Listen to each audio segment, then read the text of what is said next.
삶에 대하여. 밤이 깊고 낮이 가까웠으니 그러므로 우리가 어둠의 일을 벗고 빛의 갑옷을 입자. 낮에와 같이 단정히 행하고 방탕하거나 술 취하지 말며 음란하거나 호색하지 말며 다투거나 시기하지 말고 오직 주 예수 그리스도로 옷 입고 정욕을 위하여 육신의 일을 도모하지 말라. 로마서 13장 12절에서 14절.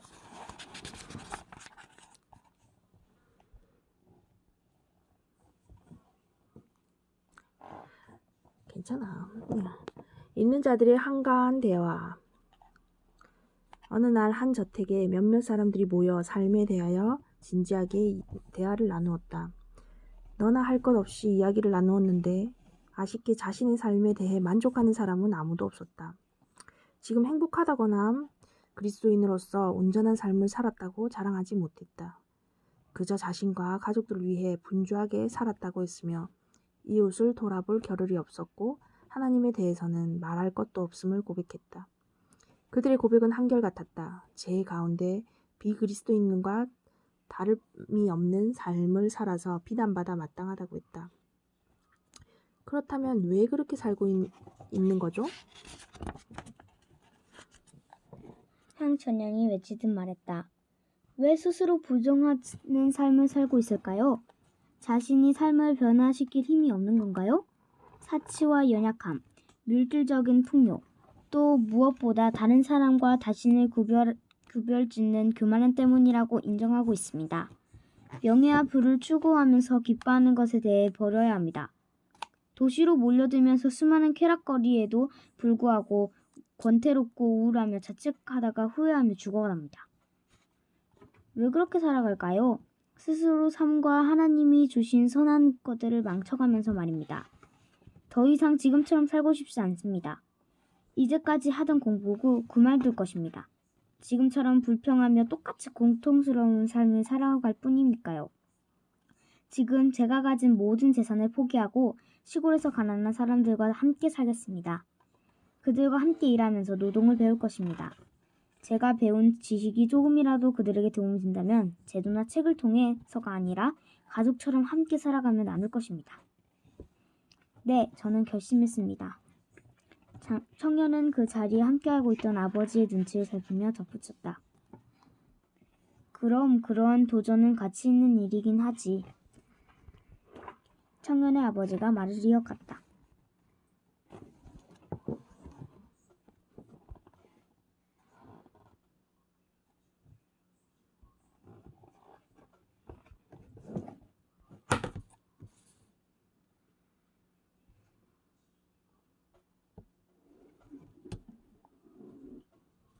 경솔하고 무분별한 것이기도 하구나. 네가 인생을 모르기 때문에 그렇게 쉽게 말할 수 있는 거란다. 선으로 보이는 것은 세상에 참 많단다. 그것을 실행하는 것은 복잡하고 어려운 일이다.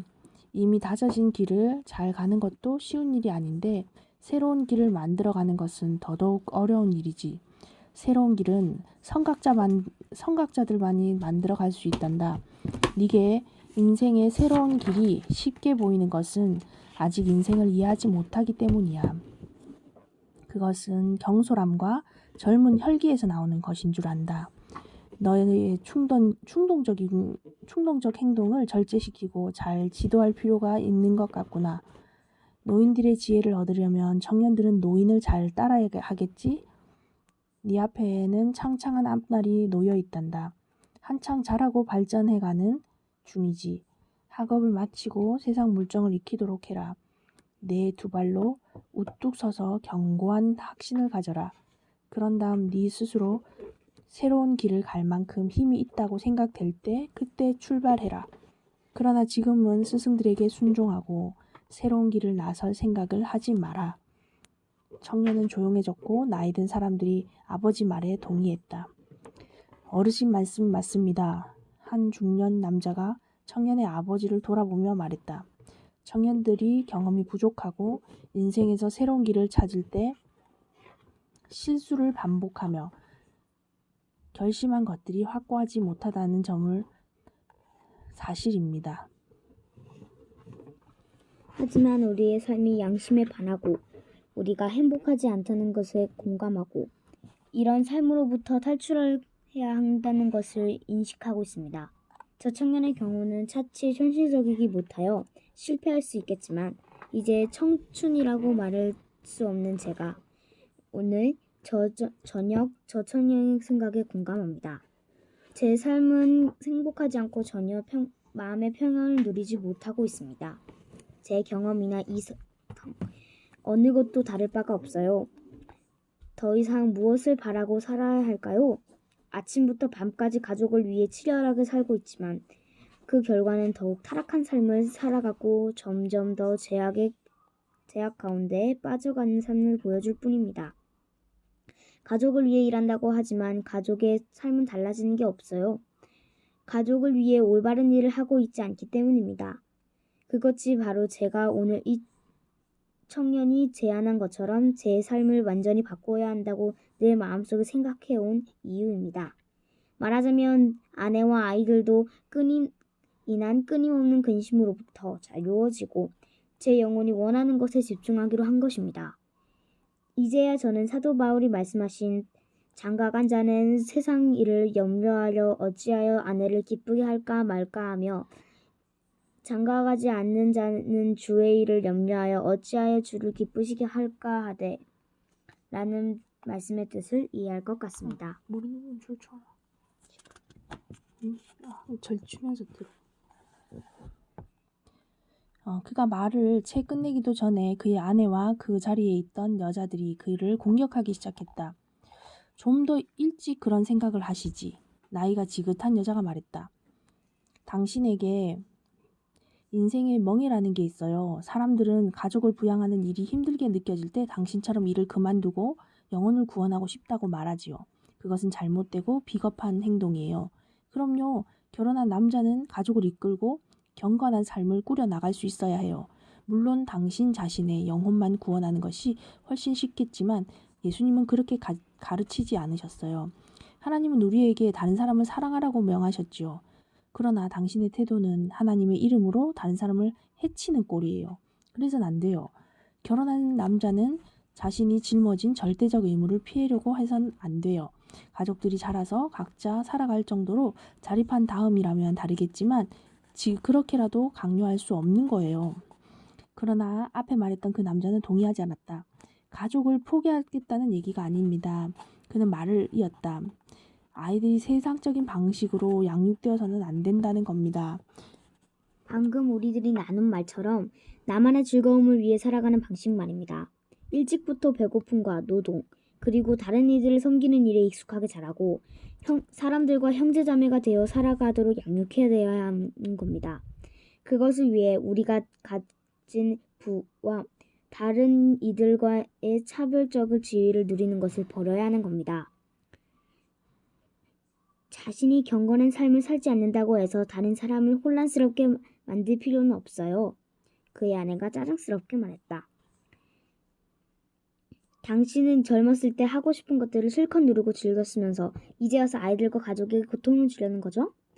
아이들도 편안하게 자라도록 놔주세요. 당신이 억지로 요구하지 않아도 훗날 아이들이 알아서 원하는 삶을 찾아가도록 말이에요. 남편은 입을 다물었고 나이가 지긋한 한 남자가 입을 열었다. 결혼한 남자가 가족을 위해 제공해 오던 것을 갑자기 박탈할 수 없다는 사실을 받아들입시다. 자녀들을 교육시키려면 모든 것을 중단하기보다는 그것을 끝내는 것이 더 나은 게 사실입니다.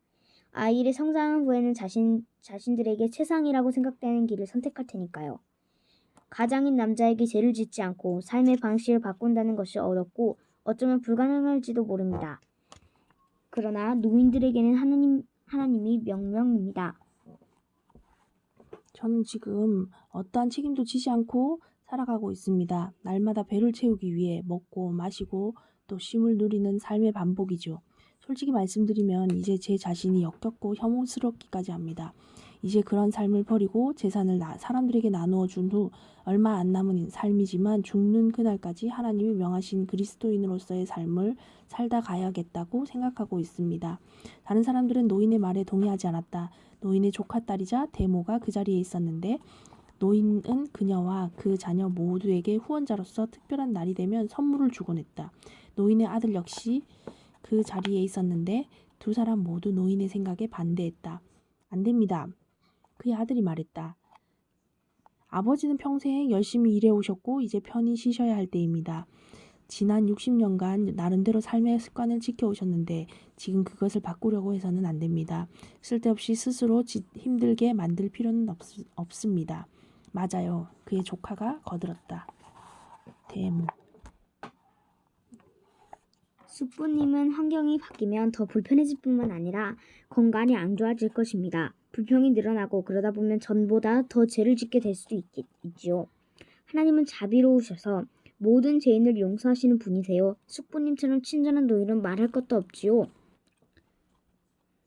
아무렴 그런데 왜 하필 당신이 그래야 하는 거요? 같은 연배인 노인이 말을 거들었다. 당신과 나는 이제 얼마 못 살 텐데 왜 굳이 새로운 삶을 시작해야 한단 말이오? 참 알 수 없는 일이네요.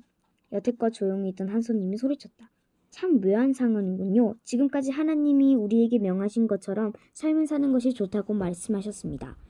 한편 속물적인 악한 삶으로 인해 영혼과 육체가 고통당하고 있음을 하소연했고요. 그런데 정작 현실적으로 실행에 옮겨야 할 상황이 되자 자녀를 혼란하게 해서는 안 되고 경건하는 풍속에서 양육되어도 안 되고 과거의 방식으로 살아야 하는 것으로 바뀌어버리네요. 결혼한 남자는 그의 부인과 자연을 힘들게 하면 안 되고 경건한 방식이 아니라 과거의 방식대로 살아야 된다는 겁니다. 그리고 노인이 되어서는 아무것도 새로 시작할 필요가 없다고 하는군요. 그들은 새로운 것에 익숙해져 있지 않고 살 날이 얼마 남지 않았기 때문이라고 결국 우리 중 누구도 올바르게 살아갈 가능성은 없는 것처럼 보이는군요. 그저 말만 늘어놓을 뿐. 1893년